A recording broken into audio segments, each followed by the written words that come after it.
ಎಲ್ಲರಿಗೂ ನಮಸ್ಕಾರ. ಹಿಂದಿನ ವಿಡಿಯೋದಲ್ಲಿ ನಾನು CTIಗೆ ಬೇಕಾಗಿರುವಂಥ ಪ್ರತಿಯೊಂದು ಮಾಹಿತಿಯನ್ನು ವಿಡಿಯೋದಲ್ಲಿ ಮಾಡಿ ನಾನು ನನ್ನ ಯೂಟ್ಯೂಬ್ ಚಾನಲ್ನಲ್ಲಿ ಹಾಕಿದ್ದೆ. ಅದಕ್ಕೆ ಒಳ್ಳೆಯ ರೆಸ್ಪಾನ್ಸ್ ಕೂಡ ಬಂದಿದೆ. ಹಿಂದಿನ ವಿಡಿಯೋದಲ್ಲಿ ನಾವು ಮಾತಾಡುತ್ತಿರುವಂಥ ವಿಷಯಗಳ ಬಗ್ಗೆ ನೋಡಬೇಕಾದ್ರೆ ಎಕ್ಸಾಮ್ ಪ್ಯಾಟರ್ನ್ ಯಾವ ಥರ ಇರುತ್ತೆ, ಅಲ್ಲಿ ಬರುವಂಥ ಪೇಪರ್ಗಳು, ಸಬ್ಜೆಕ್ಟ್ಸ್ ಏನೇನಿರುತ್ತೆ ಮತ್ತೆ ಅಲ್ಲಿ ಬರುವಂಥ ಸಿಲೆಬಸ್ ಕೂಡ ನಾವು ಅಲ್ಲಿ ನೋಡಿದ್ವಿ. ಈ ವಿಡಿಯೋದಲ್ಲಿ ಪ್ರೀವಿಯಸ್ ಇಯರ್ ಕ್ವಶನ್ ಪೇಪರ್ಸ್ CTIಗೆ ಬೇಕಾಗಿರುವಂಥ ಅನಾಲಿಸಿಸ್ ಕೂಡ ಇಲ್ಲಿ ನಾನು ಮಾಡಿದ್ದೇನೆ. ಪೇಪರ್ 1 ಮತ್ತು ಪೇಪರ್ 2ಗೆ ಬೇಕಾಗಿರುವಂಥ ಇದು 7ನೇ ತಾರೀಕು ಜನವರಿ ಆಗಿರುವಂಥ ಪೇಪರ್ ಕೂಡ ನಾನು ಅನಾಲಿಸಿಸ್ ಮಾಡಿ ಪ್ರಮುಖವಾದಂಥ ಅದರಲ್ಲಿ ಥೀಮ್ಸ್ನ ನಾನು ಇವಾಗ ಆಲ್ರೆಡಿ ಯೂಟ್ಯೂಬ್ ನನ್ನ ಟೆಲಿಗ್ರಾಮ್ ಚಾನಲ್ನಲ್ಲಿ ಅಪ್ಲೋಡ್ ಮಾಡಿದ್ದೀನಿ. ಎಲ್ಲ ಮಾಹಿತಿಯನ್ನು ಆ ವಿಡಿಯೋದಲ್ಲಿ ನಾನು ಶೇರ್ ಮಾಡಿರೋದ್ರಿಂದ ನನಗೆ ತುಂಬ ಒಳ್ಳೆಯ ರೆಸ್ಪಾನ್ಸ್ ಕೂಡ ಬಂದಿದೆ. ಅದರಲ್ಲಿ ನೋಡ್ತಕ್ಕಂಥ ವೀಕ್ಷಕರು ಕೂಡ ಜಾಸ್ತಿ 1000 ದಾಟಿದೆ. ಇದು ಒಂಥರ ನಮಗೆ ಹೆಮ್ಮೆ ವಿಷಯ. ಇವತ್ತಿನ ವಿಡಿಯೋದಲ್ಲಿ ಪ್ರಮುಖವಾಗಿ ನಾವು ನೋಡಬೇಕಾಗಿರುವಂಥ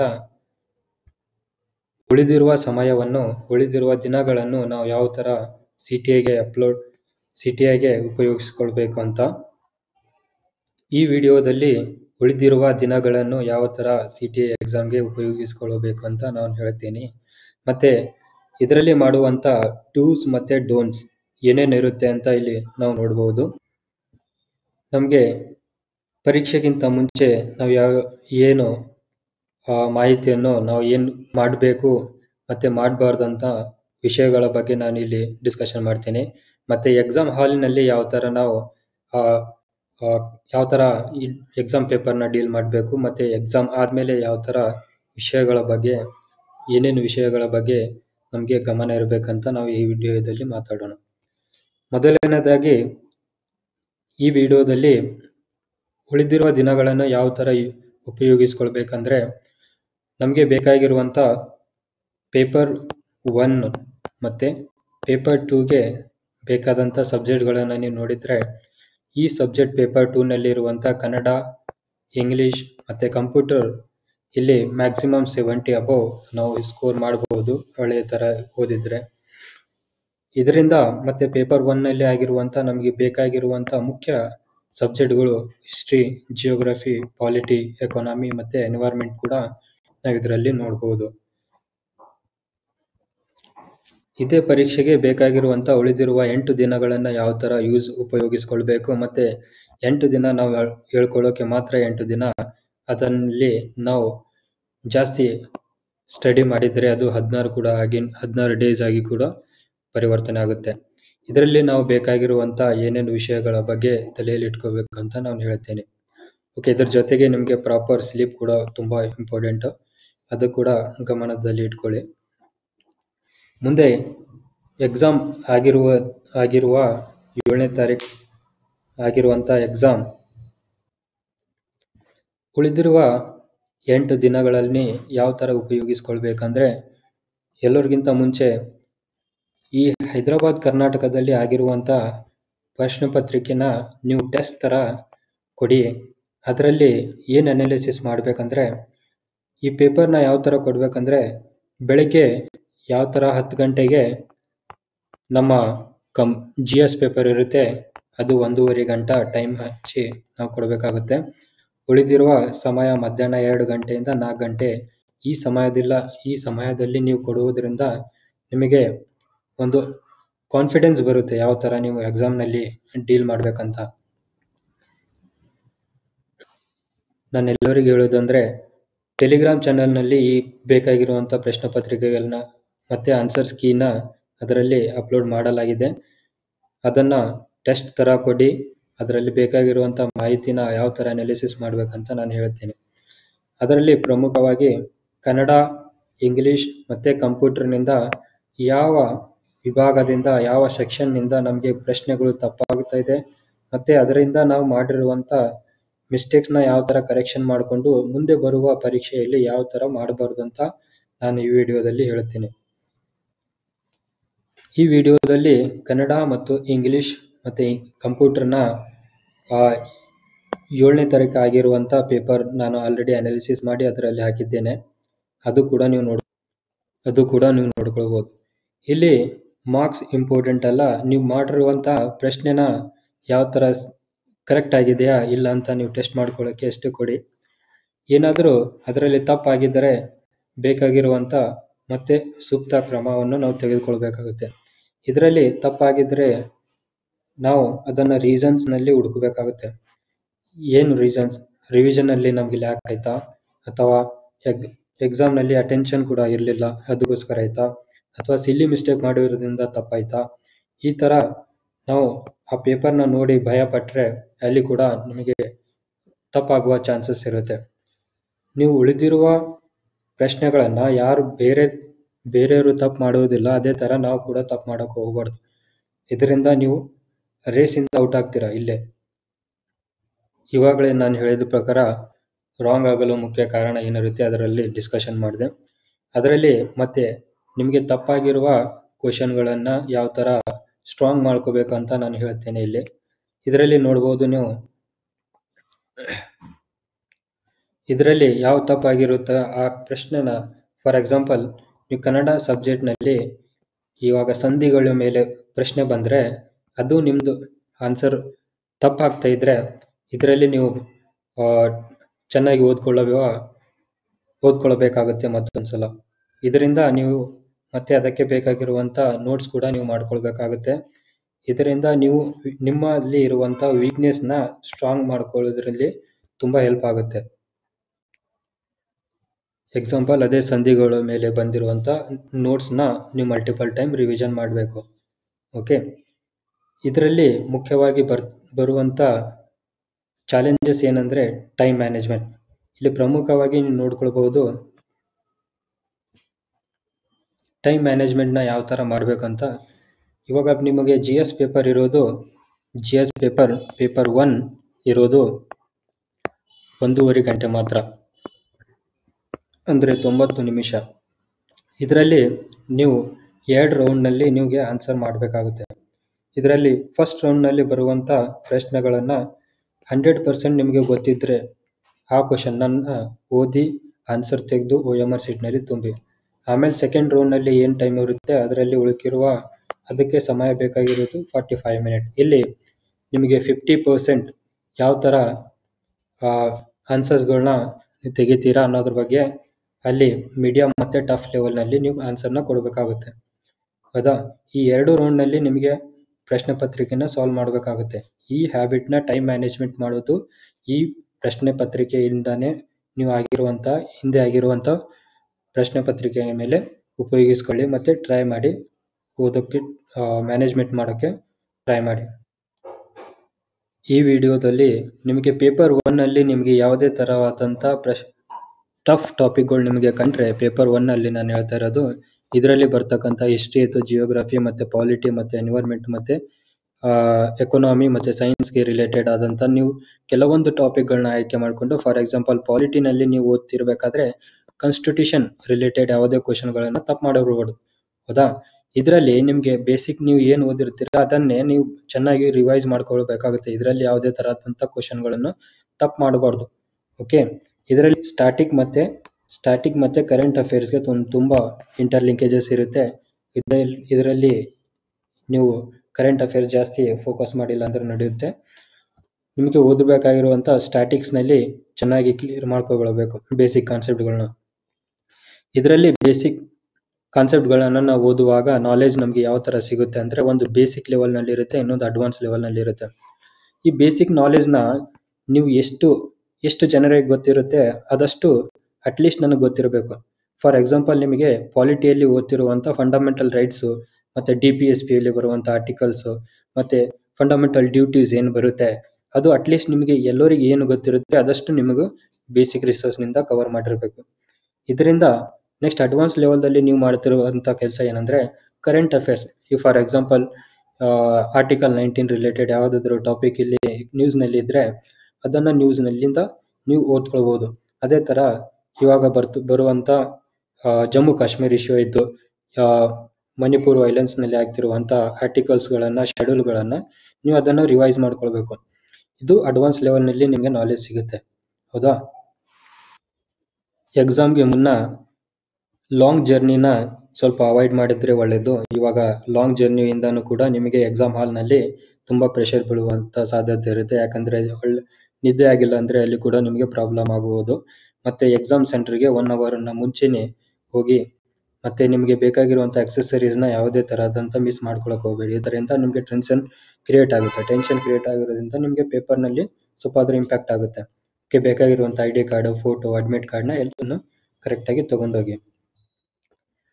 ಇಲ್ಲಿ ಮತ್ತೆ ಎಕ್ಸಾಮ್ಗಿಂತ ಮುಂಚೆ ನೀವು ಮಾಡಬೇಕಾಗಿರುವಂಥ ಕೆಲಸ ಏನಂದರೆ, ಜಾಸ್ತಿ ಯಾವುದೇ ಥರ ಆದಂಥ ಫಲಿತಾಂಶದ ಬಗ್ಗೆ ಯೋಚನೆ ಮಾಡೋಕೆ ಹೋಗಬೇಡಿ. ಯಾಕಂದರೆ ಪ್ರತಿಯೊಂದು ದೊಡ್ಡ ಕಾರ್ಯ ಟೈಮ್ ತಗೊಳುತ್ತೆ, ಸಮಯ ತಗೊಳುತ್ತೆ. ಅದಕ್ಕೋಸ್ಕರನೇ ಭಗವದ್ಗೀತೆಯಲ್ಲಿ ಇರುವಂಥ ಈ ನಿಷ್ಕಾಮ್ ಕರ್ಮ, ಇದರ ಮೀನಿಂಗ್ ಏನಪ್ಪ ಅಂದರೆ, ನೀವು ಮಾಡುವಂಥ ಕೆಲಸದಲ್ಲಿ ಯಾವುದೇ ಥರ ಆದಂಥ ಫಲಿತಾಂಶ ಮತ್ತು ರಿಟರ್ನ್ ಯಾವುದನ್ನು ಎಕ್ಸ್ಪೆಕ್ಟೇಷನ್ಸ್ ಮಾಡಬೇಡಿ. ನಿಮ್ಮ ಪ್ರಯತ್ನ ಎಷ್ಟಾಗುತ್ತೆ ಅಷ್ಟನ್ನು ಕೊಡೋಕೆ ನಮ್ಮ ಹ್ಯಾಂಡ್ನಲ್ಲಿ ಏನಿರುತ್ತೆ, ನಮ್ಮ ಕೈಯಲ್ಲಿ ಏನಿರುತ್ತೆ, ನಮಗೆ ಆದಷ್ಟು ಬೆಸ್ಟ್ ನಮಗೆ ಪರ್ಫಾರ್ಮೆನ್ಸ್ ಮಾಡಬೇಕಾಗುತ್ತೆ. ಫಾರ್ ಎಕ್ಸಾಂಪಲ್, ರೀಡಿಂಗ್ ನಮ್ಮ ಕಡೆ ಇರೋದು, ಮತ್ತು ರೀಕಾಲಿಂಗ್ ಏನು ಓದಿರ್ತೀವಿ ಇನ್ಫಾರ್ಮೇಷನ್ ಅದನ್ನು ರೀಕಾಲ್ ಮಾಡೋದು, ಟೆಸ್ಟ್ ಕೊಡೋದು, ಮತ್ತು ಅದಕ್ಕೆ ಬೇಕಾಗಿರುವಂಥ ಎಲ್ಲನೂ ಇದರಲ್ಲಿ ಹಾರ್ಡ್ ವರ್ಕ್ ಮಾಡ್ಬೋದು. ಇದರಿಂದ ನಿಮಗೆ ಕಾನ್ಫಿಡೆನ್ಸ್ ಆಗಿರಲು ನಿಮಗೆ ಬೂಸ್ಟ್ ಆಗುತ್ತೆ. ಮತ್ತು ನಿಮ್ಮ ಮೇಲೆ ನಿಮಗೆ ಭರವಸೆ ಇರಬೇಕು. ಈ ಎಲ್ಲ ಕಾರ್ಯಗಳನ್ನು ನೀವು ಎಕ್ಸಾಮ್ಗಿಂತ ಮುಂಚೆ ಅರ್ಥ ಮಾಡ್ಕೊಳ್ಬೇಕಾಗುತ್ತೆ. ಮತ್ತು ಎಕ್ಸಾಮ್ಗೆ ಹೋಗುವಂಥ ಮುಂಚೆ ಈ ಎಲ್ಲ ಕೆಲಸನ ನೀವು ಮಾಡಬೇಕಾಗುತ್ತೆ. ನಮಗೆ ರಿಯಲ್ ಆಗಿ ಪ್ರಾಕ್ಟಿಕಲ್ ಆ್ಯಂಡ್ ಮತ್ತು ರಿಯಾಲಿಟಿ ಬಗ್ಗೆ ನೋಡಬೇಕಾದ್ರೆ ಎಕ್ಸಾಮ್ ಹಾಲ್ನಲ್ಲಿಯೂ ಕೂಡ ನಾವು ತುಂಬ ಎನ್ವೈರ್ಮೆಂಟ್ ನಮಗೆ ನಮ್ಮ ಫಲಿತಾಂಶ ಮತ್ತು ನಾವು ಕೊಡುವಂಥ ಪೇಪರ್ ಮೇಲೆ ನಮ್ಮ ಸುತ್ತಮುತ್ತಲಿನ ಇರುವ ವಾತಾವರಣ ನಮ್ಮ ಎಕ್ಸಾಮ್ ಮೇಲೆ ಕೂಡ ಬೀಳುವ ಸಾಧ್ಯತೆ ಇರುತ್ತೆ. ಅದಕ್ಕಾಗಿ ಎಕ್ಸಾಮ್ ಹಾಲ್ನಲ್ಲಿ ಏನು ಮಾಡಬೇಕಂದ್ರೆ, ನೀವು ಮೊದಲು ಕಾಮ್ ಆಗಿರಬೇಕು, ಕೂಲ್, ರಿಲ್ಯಾಕ್ಸ್. ಓಕೆ, ಒಂದ್ಸಲ ನಿಮ್ಮ ಹತ್ರ ಪೇಪರ್ ಕೊಟ್ಟಿದ ಮೇಲೆ ಅಲ್ಲಿ ನಿಮಗೆ ಸ್ಮೈಲ್ ಮಾಡಿ. ಓಕೆ, ಯಾವುದೇ ಥರ ಸ್ಮೈಲ್ ಮಾಡೋದ್ರಿಂದ ನಿಮಗೆ ಪಾಸಿಟಿವ್ ಹಾರ್ಮೋನ್ಸ್ನ ರಿಲೀಸ್ ಆಗೋದ್ರಿಂದ ನಿಮಗೆ ಆ ಎಕ್ಸಾಮ್ನಲ್ಲಿ ಒಳ್ಳೆಯ ಪರ್ಫಾರ್ಮೆನ್ಸ್ ಕೂಡ ಮಾಡ್ಬೋದು. ಫಸ್ಟ್ ಕೊಟ್ಟಿರುವಂಥ 1 ನಿಮಿಷನ ಪೇಪರ್ನ ಫಿಲಿಪ್ ಮಾಡಿ. ಇದರಲ್ಲಿ ಫಸ್ಟ್ ಕ್ವಶನ್ನಿಂದ ಸ್ಟಾರ್ಟ್ ಮಾಡೋಕೆ ಹೋಗಬೇಡಿ. ಫಾರ್ ಎಕ್ಸಾಂಪಲ್, ಪೇಪರ್ನಲ್ಲಿ ಫಸ್ಟ್ ಕ್ವಶನ್ ಬಂದಿದ ಮೇಲೇ ಪೇಪರ್ 1ನಲ್ಲಿ ತಗೊಂಡು ಪೇಪರ್ 1 ಫಸ್ಟ್ನಿಂದಾನೇ ಸ್ಟಾರ್ಟ್ ಮಾಡೋಕೆ ಹೋಗಬೇಡಿ. ಅದರಲ್ಲಿ ನಿಮಗೆ ಬೇಕಾಗಿರುವಂಥ ನಿಮಗೆ ಆಗಿರುವಂಥ strong subject, for example history ಆಯಿತು, ಓಕೆ, ಬೇಕಾದರೆ ಪಾಲಿಟಿ, ಎಕಾನಮಿ, ಯಾರ್ದು ಸ್ಟ್ರಾಂಗ್ ಇರುತ್ತೆ ಅವರು ಆ ಸಬ್ಜೆಕ್ಟ್ಗಳು ಏನಾದರೂ ಕ್ವಶನ್ಗಳು ಕೇಳಿದರೆ ಅಲ್ಲಿಂದ ನೀವು ಆ ಪ್ರಶ್ನೆಗಳನ್ನು ಕೊಡ್ಬೋದು. ಇಲ್ಲಿ ನಾನು ಹೇಳಿದ್ದೆ ನಿಮಗೆ 2 ರೌಂಡ್ನಲ್ಲಿ ಪೇಪರ್ನ ಕೊಡಬೇಕು ಅಂತ. ಫಸ್ಟ್ 45 ಮಿನಿಟ್ನಲ್ಲಿ ನಿಮಗೆ 100% ಶೋರ್ ಆಗಿರುವಂಥ ಕ್ವಶನ್ಗಳನ್ನು ನೀವು ಅಟೆಂಪ್ಟ್ ಮಾಡಬೇಕು. ಓಕೆ, ಇದರಲ್ಲಿ ಯಾವುದೇ ಥರದಂಥ ಸಿಲ್ಲಿ ಮಿಸ್ಟೇಕ್ನ ಮಾಡ್ಕೊಳ್ಳೋಕೆ ಹೋಗಬೇಡಿ.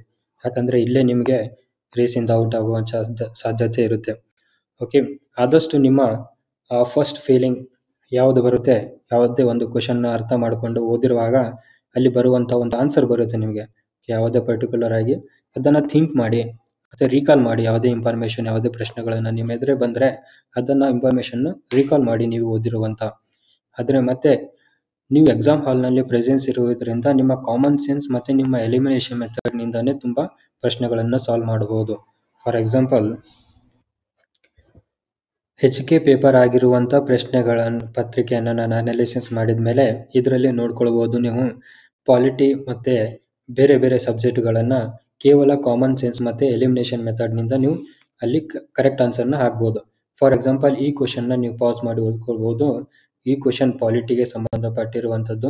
ಇದರಲ್ಲಿ ನಿಮಗೆ ಬೇಕಾಗಿರುವಂಥ ಬಜೆಟ್ ಏನು ಪ್ರೊಸೀಜರ್ ಇರುತ್ತೆ, ಬಜೆಟ್ನ ಪ್ರೊಸೀಜರ್ ಒಂದ್ಸಲ ನೀವು ಪಾಲಿಟಿ ಲಕ್ಷ್ಮೀಕಾಂತ್ ಆಗಲಿ ಯಾವುದೇ ಬುಕ್ಕನ್ನು ಓದಿದ ಮೇಲೆ ನಿಮಗೆ ಒಂದು ಅರ್ಥ ಆಗುತ್ತೆ. ಏನಂದರೆ ಆ ಬಿಲ್ನ ಕೊನೆಯಲ್ಲಿ ಇರುವಂಥ ಸ್ಟೇಜ್ ಯಾವುದು ಅಂದರೆ ವೋಟಿಂಗ್ ಡಿಮ್ಯಾಂಡ್. ಈ ವೋಟಿಂಗ್ ಡಿಮ್ಯಾಂಡ್ ಅನ್ನೋದು ನಿಮಗೆ ಗೊತ್ತಾಗಿದ ಮೇಲೆ ಈ ಕೆಳಗಿನ ಆಪ್ಷನ್ಗಳನ್ನು ನೋಡಿದ ಮೇಲೆ ನಿಮಗೆ ಆನ್ಸರ್ ಇಲ್ಲಿ ಸಿಕ್ಬಿಡುತ್ತೆ. ಕೊನೆಯಲ್ಲಿ ಆಗಿರಬೇಕಾಗಿರುವಂಥದ್ದು ವೋಟಿಂಗ್ ಅಂತ. ಈ ಕ್ವಶನ್ ನಿಮ್ಗೆ ಕೂಡ ರೈಟ್ ಮಾಡ್ಬೋದು. ಈ ಕ್ವಶನ್ ಕೂಡ ನೀವು ನೋಡ್ಬೋದು, ಪಾಲಿಟಿಗೆ ಸಂಬಂಧಪಟ್ಟಿರುವಂಥದ್ದು. ಪಾಲಿಟಿ ಮತ್ತು ಯಾವುದೇ ರೂರಲ್ ಡೆವಲಪ್ಮೆಂಟ್ನ ಕರ್ನಾಟಕ ಬಗ್ಗೆ ಓದಿದ ಮೇಲೆ ನಿಮಗೆ ಗೊತ್ತಾಗುತ್ತೆ.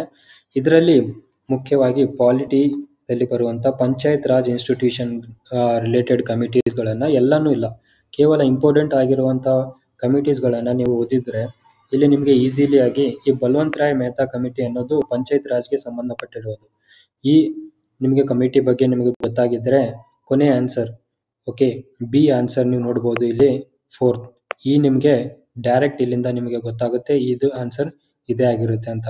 ಎಕ್ಸಾಮ್ನಲ್ಲಿ ಕೇವಲ ಪ್ರೆಸೆನ್ಸ್ ಮತ್ತು ಎಲಿಮಿನೇಷನ್ ಮೆಥಡ್ನಿಂದ ಕೆಲವೊಂದು ಕ್ವಶನ್ಗಳನ್ನು ನೀವು ಕರೆಕ್ಟ್ ಮಾಡಬಹುದು. ಇದೇ ಥರ ತುಂಬ ಕ್ವಶನ್ಗಳನ್ನು ಇಲ್ಲಿ ನೋಡ್ಬೋದು. ಮತ್ತು ಕಾರ್ಪೊರೇಟಿವ್ ಸೊಸೈಟಿದು ಯಾವುದೇ ಕೆಲಸ ಆಗಿದ್ದರೂ ಕೂಡ ಅದು ಪ್ರಾಫಿಟ್ ಮಾಡ್ಕೊಳ್ಳೋದಾಗಿರಲ್ಲ. ಇದರಲ್ಲಿ ಅದನ್ನು ಎಲಿಮಿನೇಟ್ ಮಾಡಿದರೆ ನೀವು ಇಲ್ಲಿ ಇದ್ರ ಆನ್ಸರ್ ಕೂಡ ನೀವು ಹುಡುಕ್ಬೋದು. ಮತ್ತು ಇಲ್ಲಿ ನೋಡ್ತಿರ್ಬೋದು ನೀವು ಇಂಪಾರ್ಟೆಂಟ್ ಅಮೆಂಡ್ಮೆಂಟ್ಸ್ನ ಪಾಲಿಟಿಯಲ್ಲಿ ಓದಿದ ಮೇಲೆ ನಿಮಗೆ 73rd ಅಮೆಂಡ್ಮೆಂಟ್ ಇರೋದು ಪಂಚಾಯತ್ ರಾಜ್. ಅಂದರೆ ಈ ಟಾಪಿಕ್ಗಳನ್ನು ನೋಡೋದ್ರಿಂದ ನೀವು ಪಂಚಾಯತಿ ಬಗ್ಗೆ ಎಲ್ಲ ಇನ್ಫಾರ್ಮೇಷನ್ ನಿಮಗೆ ಗೊತ್ತಿರಬೇಕು. ಯಾವುದೇ ಥರ ಆದಂಥ ಕಮಿಟೀಸ್ ಆಗಲಿ ಅಮೆಂಡ್ಮೆಂಟ್ಸ್ ಆಗಲಿ ಇದರಲ್ಲಿ ಬರುತ್ತೋ ಅಂತ ನಿಮಗೆ ಗೊತ್ತಾಗಬೇಕು. ಈ 73rd ಅಮೆಂಡ್ಮೆಂಟ್ ಅನ್ನೋದು ಪಂಚಾಯತಿ ರಾಜ್ಗೆ ಸಂಬಂಧಪಟ್ಟಿದೆ ಅಂತ ಗೊತ್ತಾದ ಮೇಲೆ ನಿಮಗೆ ಈ ಬಿ ಆನ್ಸರು 1 ಆಗಿರೋದ್ರಿಂದ ಇದು ಕರೆಕ್ಟ್ ಆಗುತ್ತೆ. ಕೇವಲ ಕೂಲ್ ರಿಲ್ಯಾಕ್ಸ್ ಆಗಿರೋದ್ರಿಂದ ನೀವು ಆನ್ಸರ್ಗಳನ್ನು ಮಾಡ್ಬೋದು. ಮತ್ತು ನೀವು ಯಾವುದೇ ಥರದಂಥ ಪಾಲಿಟಿ ಜಿಯೋಗ್ರಫಿಯಲ್ಲಿ ಓದಿರ್ಬೋದು. ಫೋಲ್ಡ್ ಮೌಂಟೇನ್ಸ್ಗೆ ನಮಗೆ ಎಕ್ಸಾಂಪಲ್ ಆಗಿರೋದು ಹಿಮಾಲಯಸ್, ಹೌದಾ? ಇದರಲ್ಲಿ ನೀವು ಕೂಡ ನೋಡ್ಬೋದು. ತುಂಬ ಪ್ರಶ್ನೆಗಳು ಬೇರೆ ಬೇರೆ ಸಬ್ಜೆಕ್ಟ್ಗಳಿಗೆ ಇಲ್ಲಿ ರಿಲೇಟೆಡ್ ಆಗಿರುತ್ತೆ. ಈ ಫೈಲ್ನ ನಾನು ಈ ಟೆಲಿಗ್ರಾಮ್ ಚಾನಲ್ನಲ್ಲಿ ಹಾಕ್ತೀನಿ, ನೋಡ್ಬೋದು. ಮತ್ತು ಇಲ್ಲಿ ಬರುವಂಥ ನೀವು ನ್ಯೂಸ್ ಪೇಪರ್ ಕೂಡ ಓದಿದ ಮೇಲೆ ನಿಮಗೆ ಗೊತ್ತಾಗುತ್ತೆ ಕೂಕಿ ಟ್ರೈಬ್ ಅನ್ನೋದು ಇದು ಮಣಿಪುರ್ಗೆ ಸಂಬಂಧಪಟ್ಟಿರುವಂಥದ್ದು. ಮಣಿಪುರ್ನಲ್ಲಿರುವಂಥ ಟ್ರೈಬ್ನ ಕೂಕಿ ಅಂತ ಕರೀತಾರೆ ಆ ಟ್ರೈಬ್ನ. ಓಕೆ, ಈ ಆನ್ಸರ್ ನಿಮಗೆ ಗೊತ್ತಾಗಿದ್ದರೆ ಮೇಲೆ ಇಲ್ಲಿ ನೀವು ನೋಡ್ಬೋದು ಮಣಿಪುರ್ ಅನ್ನೋದು ಇದರಿಂದ ಡೈರೆಕ್ಟ್ ಆನ್ಸರ್ ನಿಮಗೆ ಬರುತ್ತೆ. ಯುಕ್ರೇನ್ ಆಗಲಿ, ಏಕೆ ನ್ಯೂಸ್ ಪೇಪರ್ ಆಗಿ ಓದ್ತಿರ್ಬೇಕಾದ್ರೆ ಇಲ್ಲಿ ನಿಮಗೆ ಗೊತ್ತಾಗುತ್ತೆ ಯುಕ್ರೇನ್ ರಷ್ಯಾ ಬಾರ್ಡರ್ನಲ್ಲಿರುವಂಥ ಸಿ ಯಾವುದು ಅಂತ. ಮತ್ತು ಇಲ್ಲಿ ಬರುವಂಥ ಬೇರೆ ಟ್ರೈಬ್ಗಳಾಗಲಿ ಮತ್ತು DPSPಯಲ್ಲಿ ಬರುವಂಥ 3 ಇಂಪಾರ್ಟೆಂಟ್ನ ಫಿಲೋಸಫೀಸ್ಗಳನ್ನು ನೋಡಬೇಕಾದ್ರೆ ಗಾಂಧಿಯನ್ ಮತ್ತು ಸೋಷಲಿಸ್ಟ್ ಮತ್ತು ಲಿಬ್ರಲ್ ಇಂಟೆಲೆಕ್ಚುಯಲ್ ಅಂತ ಏನು ಮಾಡ್ತಾರೆ ಅದರಲ್ಲಿ ಬರ್ತವಂಥ ಇಂಪಾರ್ಟೆಂಟ್ ಆರ್ಟಿಕಲ್. ಫಸ್ಟ್ ಆರ್ಟಿಕಲ್ನ ನಿಮ್ಗೆ ಅರ್ಥ ಮಾಡ್ಕೊಂಡ್ರೆ ಫಸ್ಟ್ ಆರ್ಟಿಕಲ್ ಓದಿದ್ರೆ ಕೂಡ ಇಲ್ಲಿ ನಿಮಗೆ ಫಸ್ಟ್ ಆರ್ಟಿಕಲ್ ಗಾಂಧಿಯನ್ ಫಿಲೋಸಫಿಗೆ ಸಂಬಂಧಪಟ್ಟಿರುವಂಥ ಫಸ್ಟ್ ಆರ್ಟಿಕಲ್ಗಳನ್ನು ಓದ್ಕೊಂಡಿರೋ ಮಾತ್ರ ಈ ಆನ್ಸರ್ನ ಸಾಲ್ವ್ ಮಾಡ್ಬೋದಾಗಿತ್ತು. ಮತ್ತು ಕರ್ನಾಟಕದಲ್ಲಿ ಬರುವಂಥ ಲ್ಯಾಂಡ್ ರಿಫಾರ್ಮ್ಸ್ 1971 ಆಯಿತು ಮತ್ತು 1974ನಲ್ಲಿ ಆಗಿರುವಂಥ ಅಮೆಂಡ್ಮೆಂಟ್ಸ್ಗಳನ್ನು ನೋಡಿದರೆ ನೀವು ಇಲ್ಲಿ ಬರುವಂಥ ಗುಂಡಪ್ಪ ಗೌಡ ಕಮಿಟಿ ಅನ್ನೋದು ರೆವಿನ್ಯೂ ಬಗ್ಗೆ ಏನು ಕಲೆಕ್ಷನ್ ಮಾಡೋದು ಏನಿರುತ್ತೆ ರೆವಿನ್ಯೂ ಬಗ್ಗೆ ಏನು ಮಾತಾಡಿರಲ್ಲ. ಇದರಿಂದ ಆಪ್ಷನ್ನ ಎಲಿಮಿನೇಟ್ ಮಾಡೋದ್ರಿಂದ ನಿಮಗೆ ಇಲ್ಲಿ ಕರೆಕ್ಟ್ ಆನ್ಸರ್ ಕೂಡ ಇಲ್ಲಿ ಬರುತ್ತೆ. ಇದೇ ಥರ ಆದಂಥ ಇದಕ್ಕೆ ಆಗಿರುವಂಥ ಮತ್ತು ಎನ್ವೈರ್ಮೆಂಟ್ಗೆ ಸಂಬಂಧಪಟ್ಟಿರುವಂಥ ಕ್ವೆಶನ್ಗಳು. ಈ ಫೈಲ್ನ ನಾನು ಟೆಲಿಗ್ರಾಮ್ ಚಾನಲ್ನಲ್ಲಿ ಹಾಕ್ತೀನಿ. ಇದೇ ಥರ ಆದಂಥ ನೀವು ಸಿಟಿಜನ್ಶಿಪ್ ಅಮೆಂಡ್ಮೆಂಟ್ 2019 ಏನು ಬಂದಿತ್ತು ಅದರಲ್ಲಿ ಎಲಿಜಿಬಿಲಿಟಿ ಕ್ರೈಟೇರಿಯಾ ನೋಡಿದರೆ ಮುಸ್ಲಿಮ್ಗಳು ಮಾತ್ರ ಯಾವುದೇ ಥರ ಇರಲಿಲ್ಲ. ಆ ಆಪ್ಷನ್ ಕೂಡ ತೆಗೆದ್ರೆ ನೀವು ಇಲ್ಲಿ 50-50 ರೂಲ್ಗೆ ಬಂದು ಸೆಕೆಂಡ್ ರೌಂಡ್ನಲ್ಲಿ ನೀವು ಆರಾಮ್ಸೆ ಸಾಲ್ವ್ ಮಾಡ್ಬೋದಾಗಿತ್ತು. ಇಲ್ಲಿ ನಾವು ನೋಡಿದ್ದೀವಿ ಯಾವ ಥರ ಎಲಿಮಿನೇಷನ್ ಮೆಥಡ್ ವರ್ಕ್ ಆಗುತ್ತೆ ಅಂತ. ಮತ್ತು ಇಲ್ಲಿ ಬರುವಂಥದ್ದು ಯಾವುದೇ ಪೇಪರ್ ಈಸಿ ಆಗಿದ್ದರೆ ಎಲ್ಲರಿಗೂ ಈಸಿ ಆಗಿರುತ್ತೆ, ಹಾರ್ಡ್ ಆಗಿದ್ದರೆ ಎಲ್ಲರಿಗೂ ಹಾರ್ಡ್ ಆಗುತ್ತೆ. ಅದ್ರ ಬಗ್ಗೆ ಯಾವುದೇ ಥರದಂಥ ನಿಮಗೆ ಸಂಕೋಚ ಬೇಡ. ಈಸಿ ಆಗಿದ್ದರೂ ಕೂಡ ಕೊಡಿ, ಟಫ್ ಆದರೂ ಕೂಡ ನೀವು ಸಾಲ್ವ್ ಮಾಡಬೇಕು. ಓಕೆ, ಆದಷ್ಟು ನಿಮ್ಮ ಎಮೋಷನಲ್ಸ್ನ ಕಂಟ್ರೋಲ್ ಮಾಡಿ. ಮತ್ತು ಪ್ರೆಸೆನ್ಸ್ ಆಫ್ ಮೈಂಡ್ನ ತುಂಬ ಇಂಪಾರ್ಟೆಂಟ್ ಆಗಿರುತ್ತೆ. 1.5 ತಾಸಿನಲ್ಲಿ ಏನಾಗಿರುತ್ತೆ ಅನ್ನೋದನ್ನ ಈ ವರ್ಡ್ನ ಮರೆತು ಬಿಡಿ ಮತ್ತು ಕ್ವಶನ್ಸ್ನ ಚೆನ್ನಾಗಿ ಅಟೆಂಪ್ಟ್ ಮಾಡಿ. ಓಕೆ, ನಿಮ್ಮ ಕೈಯಲ್ಲಿರುವಂಥದ್ದು ಬೆಸ್ಟ್ನ ನೀವು ಕೊಡಿ. ಯಾವುದೇ ಥರ ಆದಂಥ ಓವರ್ ಥಿಂಕ್ನ ಮಾಡೋಕ್ಕೆ ಹೋಗಬೇಡಿ. ಓಕೆ, ನಿಮ್ಮ ಕಡೆಯಿಂದ ಆಗಿರುವಂಥ ಬೆಸ್ಟ್ನ ಕೊಟ್ಟು ಬನ್ನಿ. ಇವಾಗಲೇ ನಾವು ನೋಡಿದ್ದೀವಿ ಎಕ್ಸಾಮ್ಗಿಂತ ಮುಂಚೆ ಏನು ಮಾಡಬೇಕು, ಎಕ್ಸಾಮ್ ಹಾಲ್ನಲ್ಲಿ ಏನು ಮಾಡಬೇಕು ಅಂತ. ಮತ್ತು ಎಕ್ಸಾಮ್ ಮುಗಿದ ಮೇಲೆ ಅದು ಏನು ಆಫ್ಟರ್ನೂನ್ ಏನು ಬ್ರೇಕ್ ಇರುತ್ತೆ. ಓಕೆ, 10 ಗಂಟೆಯಿಂದ 11:30 ಗಂಟೆವರೆಗೂ ಪೇಪರ್ ಮುಗಿದ ಮೇಲೆ ನಿಮಗೆ 2 ಗಂಟೆಗೆ ಇರುತ್ತೆ, ಹೌದಾ? ಈ 2 ಗಂಟೆಯಲ್ಲಿ ನೀವು ಏನೇನು ಮಾಡಬೇಕು ಅದು ಕೂಡ ತುಂಬ ಮ್ಯಾಟರ್ ಆಗಿರುತ್ತೆ. ನಿಮ್ಮ ಎಕ್ಸಾಮ್ನಲ್ಲಿ ಬರೋದು ನಿಮ್ಮ ಎಕ್ಸಾಮ್ನ ಪ್ರಭಾವ ಬೀರೋಕ್ಕೆ. ಓಕೆ, ಫಾರ್ ಎಕ್ಸಾಂಪಲ್ ಏನಪ್ಪ ಅಂದರೆ ನಿಮ್ಮ ಎಕ್ಸಾಮ್ ಮುಗಿದ ಮೇಲೆ ಯಾವುದೇ ಥರದಂಥ ಡಿಸ್ಕಷನ್ ಬೇಡ. ನಿಮಗೆ ಆನ್ಸರ್ಸ್ ಕೀ ಚೆಕ್ ಮಾಡುವ ಅವಶ್ಯಕತೆಯೂ ಇರಲ್ಲ. ಪೇಪರ್ 1ನಲ್ಲಿ ಯಾವುದು ಕರೆಕ್ಟ್ ಆಗಿದೆ ಯಾವುದು ಕರೆಕ್ಟ್ ಆಗಿಲ್ಲ ಅದನ್ನು ಚೆಕ್ ಮಾಡುವಂಥ ಅವಶ್ಯಕತೆಯೂ ಬೇಡ. ಓಕೆ, ಮಧ್ಯಾಹ್ನ ಆದಷ್ಟು ಲೈಟ್ ಫುಡ್ನ ಊಟ ಮಾಡಿ.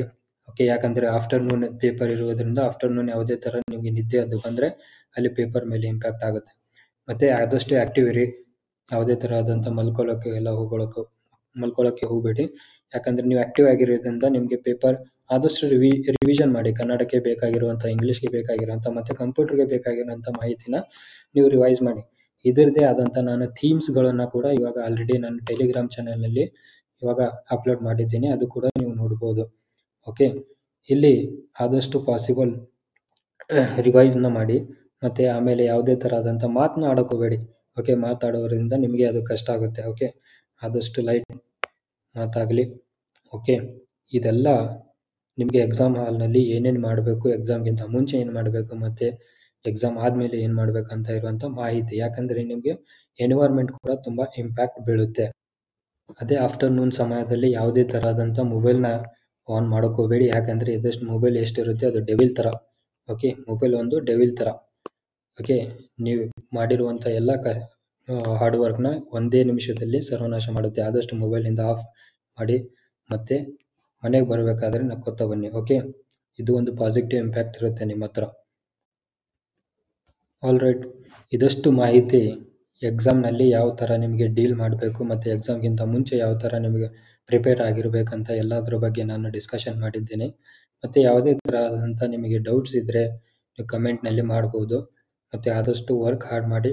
ಮತ್ತು ಏನೇ ಡೌಟ್ ಇದ್ದರೂ ನೀವು ಮೇಲ್ ಮಾಡ್ಬೋದು. ಓಕೆ, ಇದಷ್ಟು ಮಾಹಿತಿನ ನಮ್ಮ ಕಡೆಯಿಂದ. ಓಕೆ, ಯಾವುದೇ ಥರ ಆದಂಥ ಪ್ರಭಾವ ಬೇಡ, ಸ್ಟ್ರೆಸ್ ಬೇಡ, ಕೂಲ್ ಆಗಿರಿ, ಎಕ್ಸಾಮ್ ಚೆನ್ನಾಗಿ ಮಾಡಿ. Thank you.